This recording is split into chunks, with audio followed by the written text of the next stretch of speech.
Hi guys, today I want to talk to you about something that is going to be massively impactful in helping you grow your business. I would say this is one of the most important things that helped me grow my coaching/course business to over $1 million in its first year, and has continued to since then help it grow continually every year over the past 7+ years. Hi, if you're new here, I'm Luisa Zhou, and this channel is all about helping you build your own business to create true freedom, impact, and abundance for yourself. So the thing that I want to talk about with you today is essentially to focus on people, not money.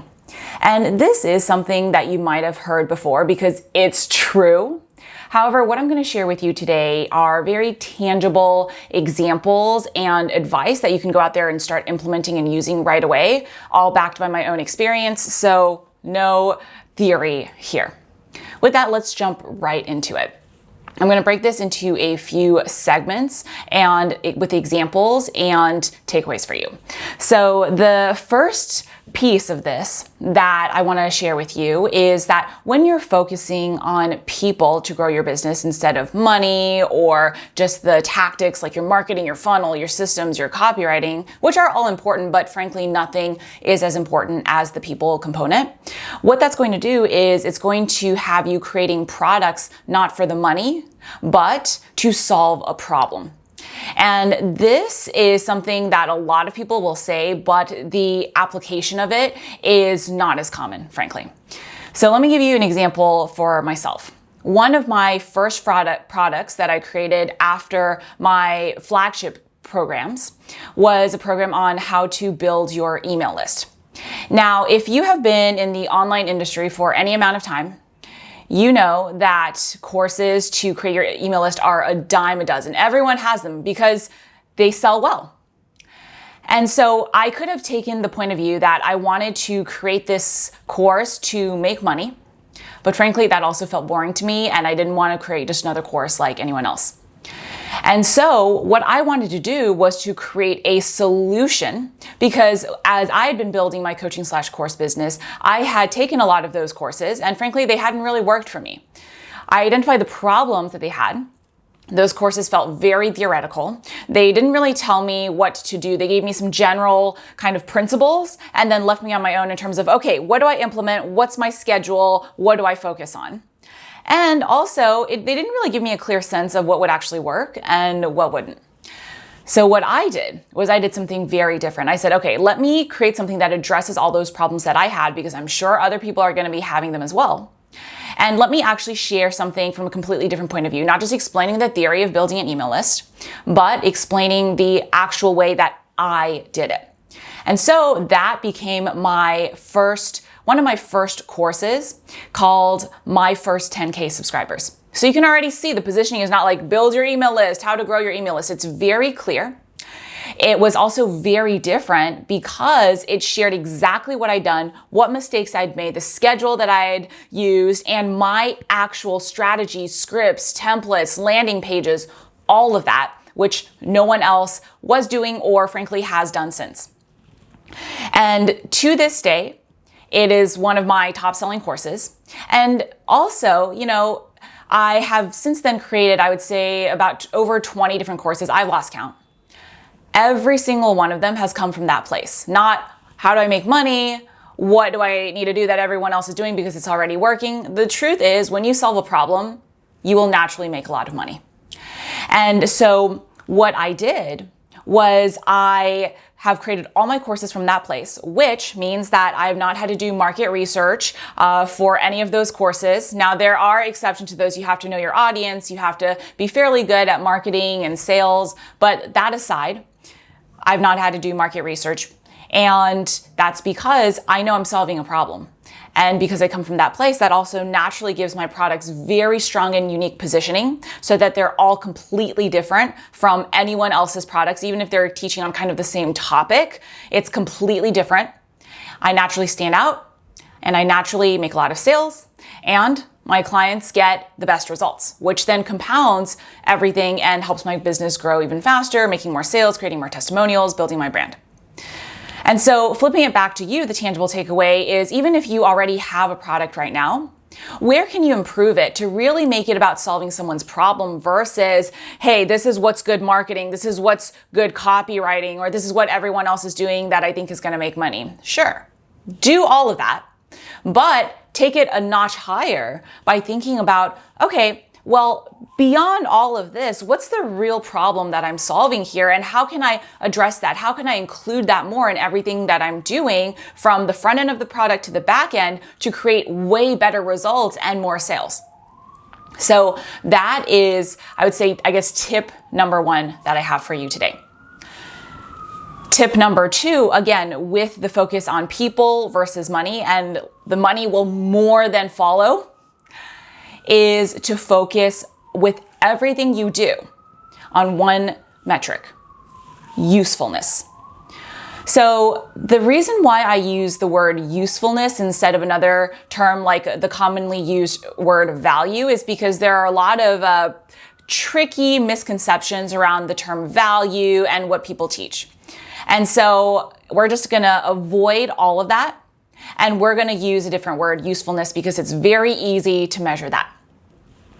The reason why I just realized to focus on this metric is because, again, using myself as an example, we create the businesses that we want, that solve the problems that we want to solve. And so for me, back in my college days, I went to Princeton and I studied electrical engineering.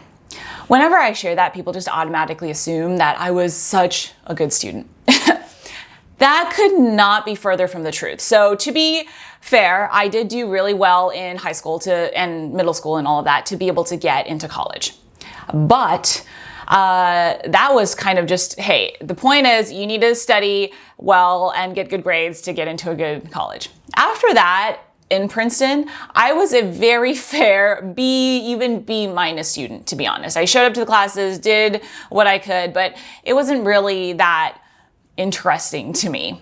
Nothing against the classes or the quality of the education of the professors. The reason was because I just didn't get what the point was.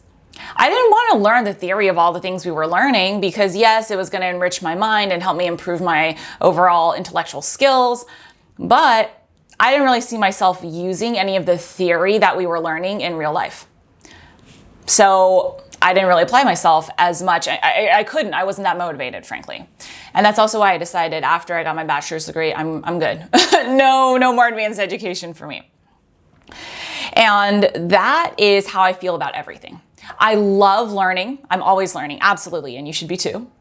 But there's a very big difference in terms of learning something that's directly applicable versus something that you're thinking, okay, what's the point? And that's how I think about everything.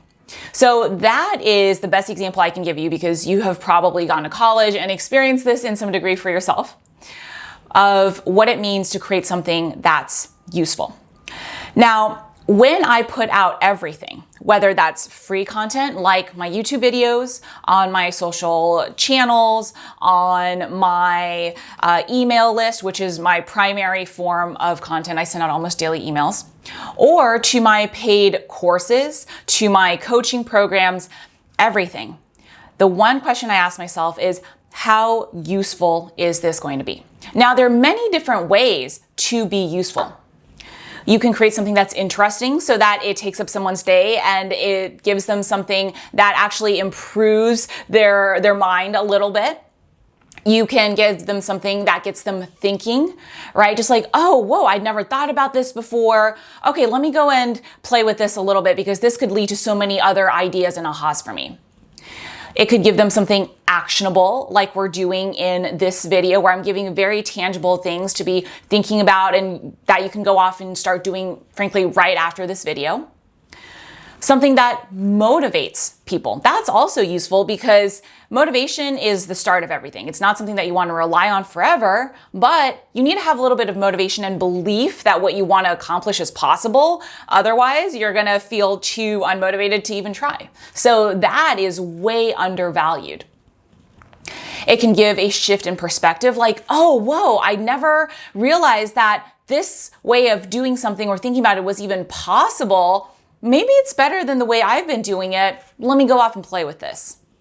or really any other sort of aha that has someone stopping in their tracks and thinking, okay, cool, I'm glad I read this or I watched this. So those are just a few of the common ways to be useful. But really, ultimately, everything comes down to this. And so what I would do is, if you are not loving the response that you're getting to your content, whether it's free or paid, I would check out your last, let's say, 3 pieces of content. Maybe it's your social media posts, maybe it's your emails, maybe it's your own videos. And go back and look at, is this truly useful? Now, the one caveat I want to mention is that people often confuse usefulness with volume. Like, the more information I give in a video or any piece of content, the more useful it's going to be. That is not always the case. And this is why, again, I like using the word useful instead of value, because usefulness is just so much easier to measure. When someone has way too much information, it becomes too overwhelming, right? I'm just picturing like my eyes glaze over when I'm in that situation, and then they leave, they don't take any action, and that was not useful at all. I would much rather give more kind of bite-sized information where you can watch it, you can read it, you can get a few really powerful takeaways that get you thinking, that give you 1 or 2 actionable things, and then that you can go out there and implement and actually get something from, which is going to be way more useful than if I were just sitting here droning on and on to you about all the theory about how to connect with people, why you should, so on and so on and so forth. And it was like an hour-long video where you were thinking, okay, yeah, this person is smart, this is good content, but I'm so overwhelmed, I don't even know where to start. And okay, I'll just, go do it later, and then you never do it. So again, that word usefulness is key. And when you think about that, what that forces you to do also is to be thinking about the people who you are serving, whether it's with your free stuff or with your paid stuff, and how they're going to perceive it, how they're going to receive it. So that, is it going to be useful to them, or is it going to be just valuable but overwhelming and thus actually not useful? So that is tip number 2. The third tip that I have for you is, I would say, the one I struggled with the most, because I was taught growing up to be polite, to be a good person, like so many of us are. And that tip is to focus on helping people, not on being nice. So here's the thing, and this is something that it can be really easy to miss because we're not taught this. Remember, the whole point of this video is that you want to focus on people, not on maybe money or yourself or anything else. Because if you focus on people, the people that you're going to help with your business, everything else will follow. The more you do it, the more money you will make. Every successful entrepreneur in the world has experienced this and says this. This is not new. What is slightly more novel is the practical applications and the actual experience and point of view that I'm sharing with you in this video. And so when we think about being nice, which is often confused with helping people, right? I'm going to be nice. I'm going to answer every single question that I get for free. I'm going to try and give and give and give. I'm not saying not to give, let's be clear. And I'm going to give more clarification on that in a second. But first, we need to talk about this. When you're just thinking about it from being nice, from pleasing people, what's that really about? It's about you. It's about how you want to be perceived. Versus when you are focused on helping the other person, sometimes that means not being so quote unquote nice, or actually frankly having a completely different metric, which is, am I helping this person, or am I just doing something that feels better and easier to me? So the best example that I can think of is a parent with a kid. I'm going to use my own mom as an example because she is amazing. And she is the typical tiger mom, the Asian tiger mom, super stereotypical.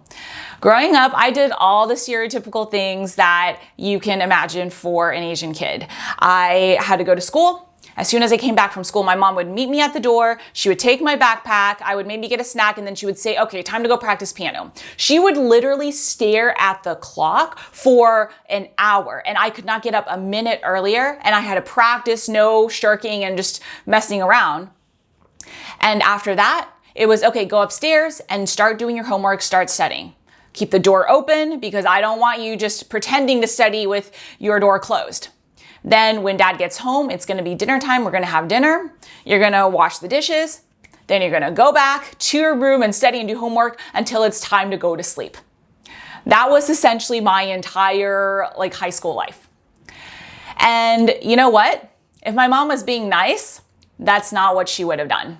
She would have said, oh, Luisa, you must be feeling tired today. I get it. You don't feel like studying. So you know what? Let's not study today. And she would have let me off the hook. That's being nice. However, that's not what was most helpful to me. As a kid, I don't know about you, I frankly did not have a lot of self-discipline. All I wanted to do was not study, not work, not really do anything that was going to help me. So my mom had to step in, be that quote unquote tiger mom, and really teach me how to be disciplined, how to work, and how to set a goal and work towards it. Teach me a work ethic.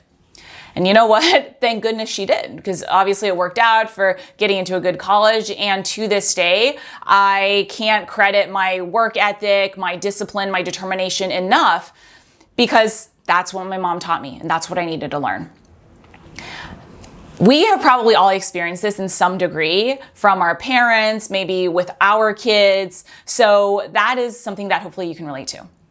And that is the same way you want to think about your business. I'm not saying not to be kind, not to be polite, absolutely be all of those. But there's a big difference between being nice so that you can feel better about yourself versus doing what needs to be done to help people.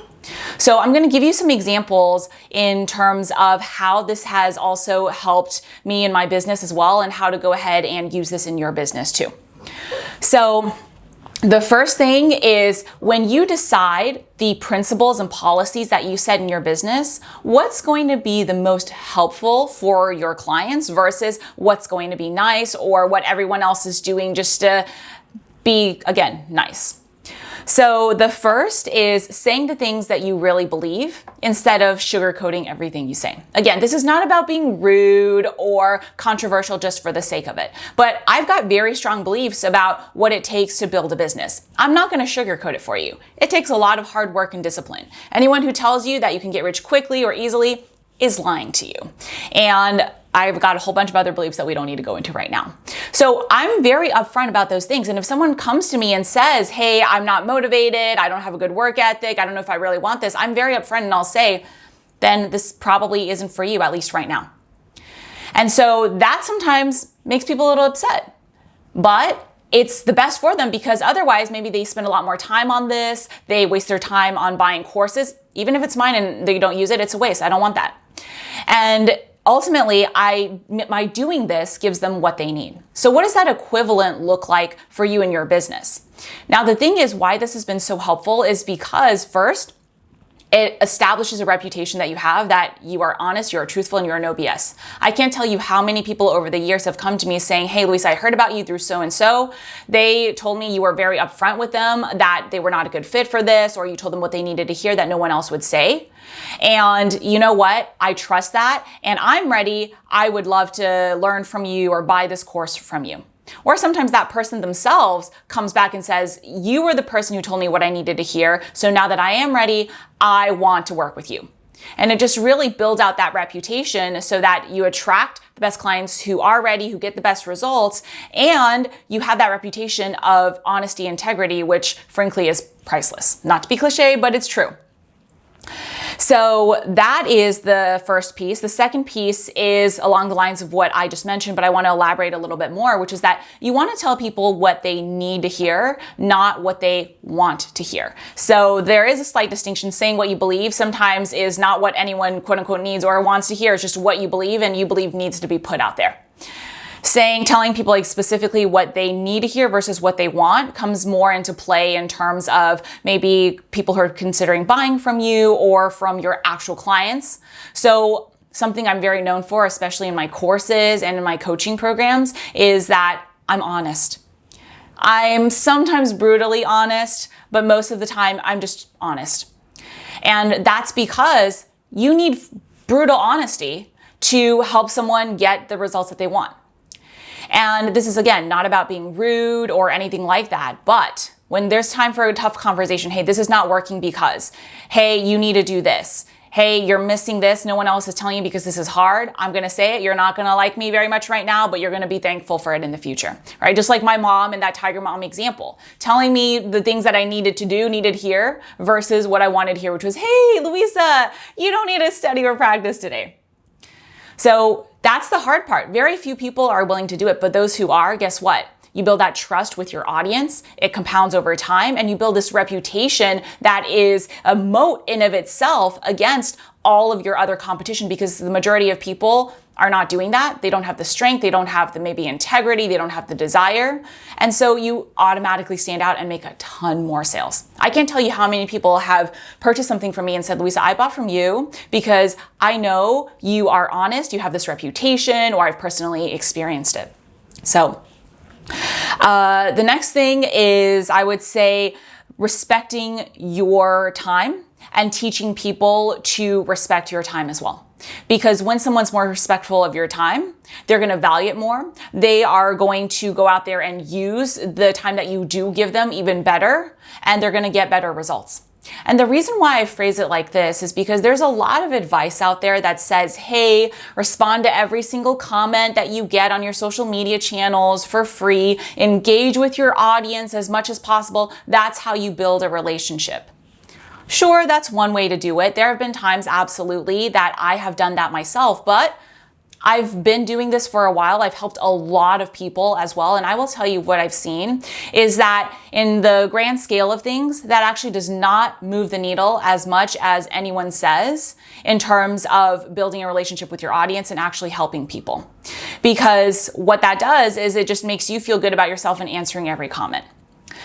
What I like to do is I like to teach people to respect my time, so I don't answer every single comment. I try and see as many as possible so that I stay in touch and create the best content for you, which I absolutely recommend.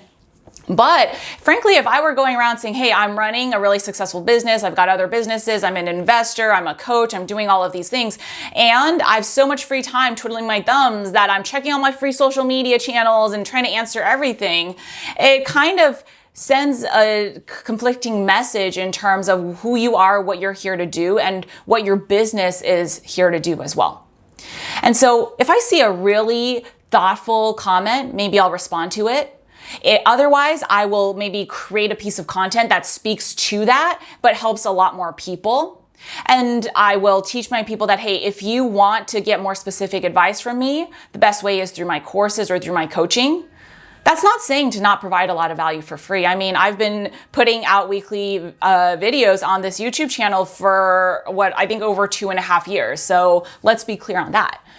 But what I am saying is when you teach people to respect your time, they respect your time, they respect their time, they put more effort in, and thus they get better results. So again, there's that difference between being nice and actually being helpful, doing something that helps people instead.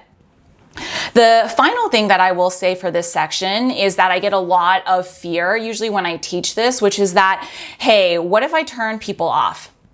I will tell you, as I mentioned earlier, I was raised in Texas. I grew up very much in an Asian family. So that culture and the kind of Southern mentality of always being polite, both of those went hand in hand. So that I am pretty much most of the time one of the most polite people you will ever meet, which I'm glad for. I wouldn't want to be any other way. What that meant though was in the first few years of my coaching/course business, I was really vanilla. I did not want to offend anybody. I just stayed in my lane, focused on the facts, was scared to voice the opinions and beliefs that I had because I didn't want to offend anybody. And you know what that created? It created vanilla results. Yes, people bought from me. I made some great sales, but that was because I just had a really strong application of the other principles that we've talked about in this video. But honestly, what happened when I started actually doing this piece, where I said, okay, I'm still a polite person if I say what I believe, and I'm frankly being more helpful. I started getting a way stronger reaction and engagement with my audience. I started attracting even higher quality clients. I started building a real brand. I started enjoying my business and content even more. And what that meant was, yes, I did get more quote unquote haters. But the way I think about it is that's the cost of doing business. If you don't have haters, I used to kind of be concerned, like, why is no one disagreeing with me? Oh, it's because I don't have a strong point of view. If no one feels strongly either way about what you're saying, yes, you won't get any haters, but you also won't get any people who love you and feel strongly about what you have to say either. So the way I think about it nowadays is if you're getting someone who's disagreeing with you, that means you have a point of view. That means you're doing it right. And so that's how I would think about it. You never need to be rude or get into conflict with anyone. You can disagree with someone and still be polite and respect each other. But that is the metric that I now use. So with that, what I would recommend is we've got very clear takeaways for every section. And I think what you're going to find super helpful if you want even more is I've got another great video for you on more entrepreneur secrets. And this one is going to build upon everything that we just covered and give you 4 unconventional rules of money to think about to succeed as an entrepreneur. So if you want that, go ahead and hop over to that video, which I'll post right here, and I will see you there.